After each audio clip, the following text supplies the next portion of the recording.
So today I'm going to change the oil. This is my 20,000 mile maintenance on my truck. This is going to be the first thing I'm going to do, and I've already done an oil change video, but what this one's really going to be about is this Ronin oil drain plug replacement and the way it works. So it has a big O-ring right on it, and I want to actually get up close so you can see. There's a big O-ring on it, as you can see right here. It's got this spring washer, and really this is what creates the seal. This just keeps it in place. There's a very specific way you put this in. There's a notch up here. You put it in about the 7 o'clock position, push it in, and then when you're done, it's tightened up and it's straight up and down. The logo's there. The roninfactory.com thing is on the bottom. So this is what it'll be like most of the time. Now, when you want to actually get the oil out of it, this is just a plug, and it comes with this tool right here. So what you're going to do is this will be in the oil pan, and you'll plug this thing in, and you could put a hose on the end of this too, and just have it go straight into something like this if you wanted to avoid having it splash in a drain pan and everything. But what I want you to see is as you tighten this thing, watch this right here, and that's a magnet too. So you're gonna have any metal particulates are gonna stick to this thing. So it's good to have a magnet on your drain plugs. Your transmission pan has a magnet in it. But as you tighten this thing, you'll see that magnet and that blue O-ring starting to rise. And that's all the way open. Now the oil is gonna flow in through here and out through that hole right there. And if you had it on a hose, you're good to go. And if you just want barely a trickle to come out, then you just only do it to about here. So you have complete control over how much flow comes out at any given time. And then when you're all done, you take this out. It'll have a little bit of oil in here, but now it's totally stopped off. So it's just the oil that's still in the plug. And then you put this part back on it and you're all done. So today I'm gonna take the skid plate off my truck, I'm gonna change the oil, and I'm gonna install this Ronin drain plug. I'm really excited about it, like I said, about 10 times. So there we go. And I'm not gonna go through the details of the oil change because I've already done an oil change video. So it's gonna be a lot of time lapsing. I can go through the specifics, but this will be a short video. So the first thing we have to do is get this skid plate off. It has 4 15mm bolts. The front two, you just have to loosen because it slides on them. Back two, you take all the way out. So we're gonna take these all the way out, loosen these, comes down, slides back.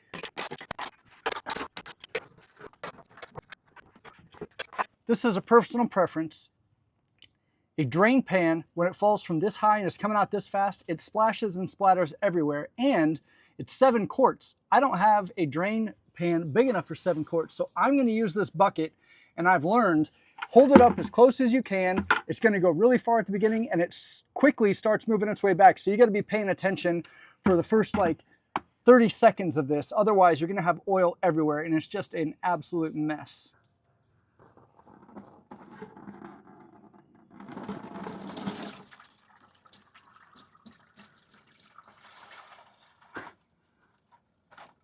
I'll tell you what, I freaking hate these huge drain plugs. What a cluster.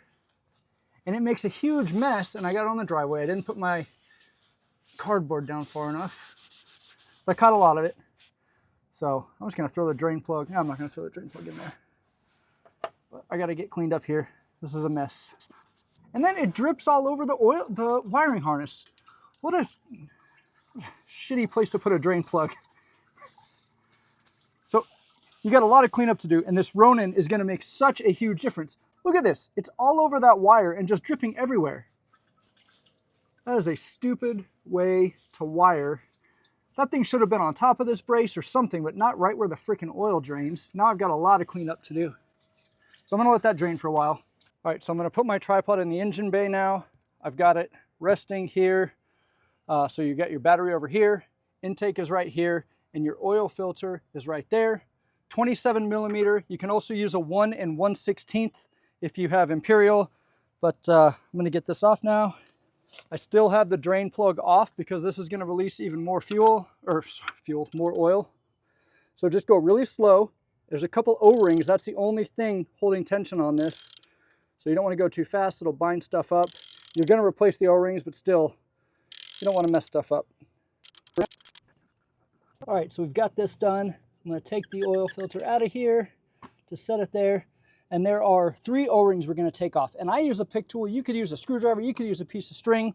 There's a lot of options, but your new filter comes with the filter that you're going to replace, and the 3 O-rings. The black one that goes on the tip there, and then the 2 blue ones that go here. They would probably last another round, but I'm not about to just throw good ones away and keep bad ones on there, so I'm going to put the new ones on. So I'm going to put my new O-rings on. And then the new one here, it's kind of a pain. Just get it on one side and then fold it over the other side. If you try to roll it down here, it's just a pain in the butt. So now that's good. Now I just put this on here, and it's supposed to go further down than that. It should fit all the way down, so you got to make sure you push it down. There we go, it's seated all the way down. So now that's good, I can put this back in. All right, we're trying for a different view on this one so you can see where it's actually seating in. And I've got my O-rings on there. I'm going to go in from where I went in last time, but you can see where it threads this time. It's going easy now until that first O-ring starts getting tight. And now I'm going to use the ratchet, but I'm going to go really slow just to make sure I don't bind up those O-rings. All right, and you don't have to go very tight. Once it stops threading, don't put extra pressure on it. All right, we still got some drips coming out. That's just residual oil. It's going to keep dripping forever if we let it, so I'm going to get it clean as much as I can. And then with a little bit of this oil, I'm going to get that blue O-ring. So I'm going to just get some on my finger. And then this blue O-ring on here, just put a little bit of oil on there so it doesn't bind up as I push it in.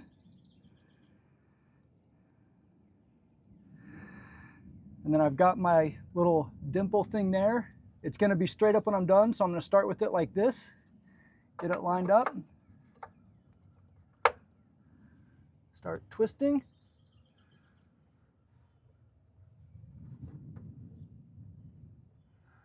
And it's on and good to go. You can see that split washer. It's just holding everything taut. It doesn't look super tight, but it absolutely is. And that O-ring is making the seal, not the tightness of this thing into the oil pan, because you can actually move it just a tiny bit, but that O-ring in there is holding everything tight. So don't think that since it's not tight, it's not holding the seal. That's what that spring washer is for, to hold everything in place.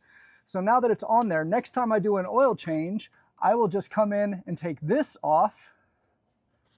My hands are a little oily, so it's a little bit difficult. And even when you take this off, it's still closed. Oil will not come pouring out until you put the actual tool on there. And keep your box, because it actually has a place to put the tool in there, right? So I'm going to keep this in with my wheel lock in my glove compartment. And now next time I need to change the oil, you have 2 sides. One that has like a little bit of a lip on it, and that's going to hold a hose if you wanted to put, I think it's a 3/8 inner diameter hose. And then the part with the O-ring is just going to go in here. And when you first start putting it in, as soon as it starts getting tight, that's when it starts pushing on that spring, and now it's going to start opening up. Keep in mind, so there is a magnet on the inside of this, but you're also putting a tube that's smaller. So all the oil that's down really low is going to stay below the surface. So you're really, next time you do an oil change, maybe get your driver's side wheel up a little bit, or once it's totally drained, take the whole thing out, clean it, clean the magnet, and put it back on. They don't say you need to take the whole thing out every time. I might do it every 4th or every 3rd, or like maybe next time I do this big maintenance like I'm doing now for 20,000 miles, when I do my 40,000, I will take the entire Ronin drain plug out instead of just emptying and refilling. But that's pretty much all there is to that. And now I am ready to fill the oil back up. All right, so true to form, I forgot to start my camera when I put all the oil back in, but just know I put 7 quarts of oil back in it. Everything's buttoned up. I have not started the truck. I'm going to show you that procedure. Once you change your oil, you put your foot on the brake and hold your right foot down on the gas to press start.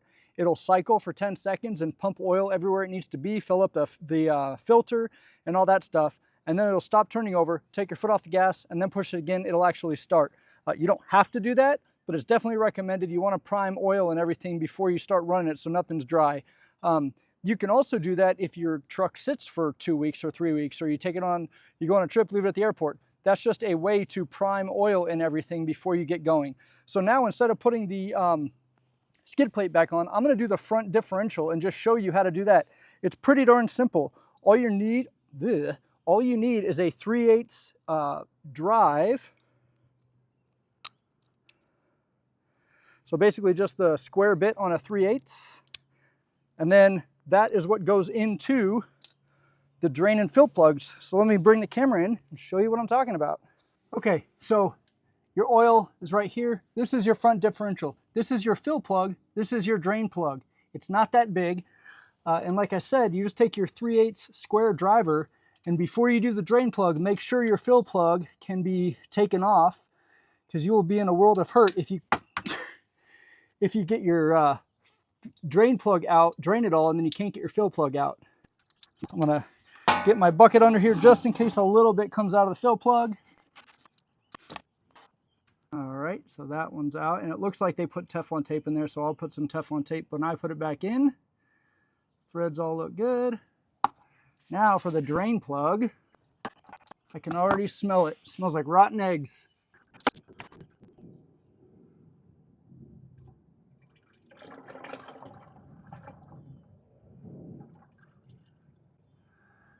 And that does look pretty clean. So I'm still glad I'm doing this, but it definitely could have gone longer. But I'm getting all the metal little shavings and stuff. There is a magnet on here, and there's a lot of goopy, metally, magnetic oil on there. So I'm going to clean that with a paper towel and everything. Just going to let that drain for a while. So that oil itself was actually really clean, but the bottom piece has a magnet on it, so it's actually good. It doesn't stay in there to contaminate, but if you look at all that metal shaving and stuff, I'm going to clean this magnet off, but that's all just metal, little pieces of metal as it's going in there. So I'm going to get this real clean. I'm going to put some more Teflon tape on here and put it right back in. And these do not go on tight when you're done. Only 18 foot-pounds. So you do not have to go super tight. They were not in there real tight. It's not high pressure in there. You definitely don't want to over thread it and then mess something up. Anytime you put Teflon tape on, make sure you're going in the direction of the threads so that as you're threading it on, you're not binding the Teflon tape. It's going in the same direction that you're going to be spinning it. There we go. That is more than enough. Okay, so this is a pump that goes into here. I can't lift this up high enough to get any angle on it to use this spout. So my intention was to use this for the transmission fluid. I don't want to use it on one thing and then the other. I'm not sure I'll be able to clean it out enough. So I'm going to use it for the two differentials, then I'll buy another one for the transmission fluid. They're pretty darn cheap. You can probably get them on Amazon for like $5. I think I went to AutoZone or O'Reilly's and paid like $8. So now I'm going to put my tube in the fill hole. We are full. All right, so it's done dripping. Just going to clean that bottom part off. Put this guy back in there. Super careful not to cross thread. Get in here and tighten it down a bit, and it stinks like rotten eggs. So you know you got good gear oil. Front differential is done. Now I can put my skid plate back on.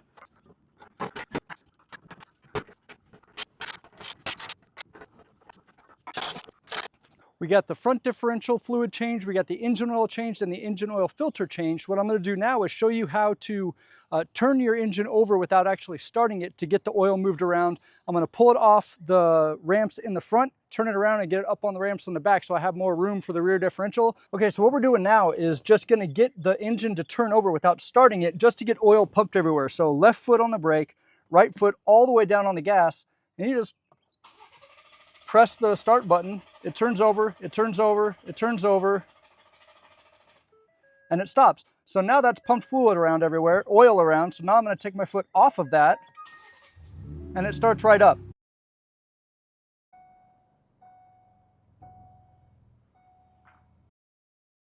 So since the truck is level, this is the perfect time to check the engine oil. So we ran it a little bit, make sure we're at a good level.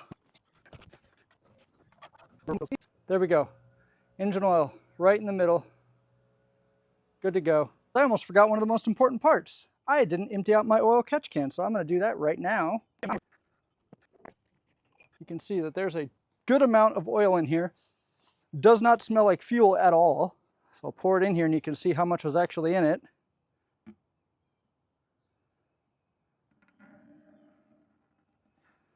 So there you have it, guys. All of that oil mixture stuff that was in there would have gone back into the intake over here, gone down into a turbo, gone back in through the intercooler and up, and then put into the combustion chamber. So anywhere along the way, that would have been going through turbo impellers. It would have been pooling down in the intercooler tubes or the charge pipes and stuff like that, or just going back in and gunking up your valves and things like that. So I still think that an oil catch can is an extremely important thing to have or use or add to your truck. Maybe not important, but definitely useful, however you want to word it. But I'm glad I have it, especially when I see that much oil come out after one oil change. So there you go. So that is the oil that was in the catch can. I cleaned this thing out, I dried it with a paper towel. That's in there from the catch can. I'm so much happier with it in a bucket than having it in the intake system of my truck. All right, so the rear diff should be pretty darn simple too. All right, so I'm getting the fill plug loose, but I'm gonna put the bucket under it just in case. All right, that's nice and clean. Now for the bottom part, and it's gonna be pretty tight with this bucket here. I really don't want to drop this drain plug into that bucket of oil. That would be a major bummer. Or my little tool here, that would suck too. And we're loose, and it's draining. Not too bad on this one. Very clean oil. It's already just about empty. I'm going to clean all this metal stuff off like I did on the last one. And again, the magnet has a lot of little metal shavings, but it's not bad at all, and the oil is coming out really clean. The washer on here is that it's not metal, it's just rubber. You can feel it moving around, if you can see it. But that's where the gasket is made, and there was no plumber's putty or anything on this like there was on the front. So I am just going to put it right back on the way it was. And it's just about done. And I'm not looking forward to pumping 3 quarts of this crap back in here. That's going to be exhausting, but we got to do what we got to do.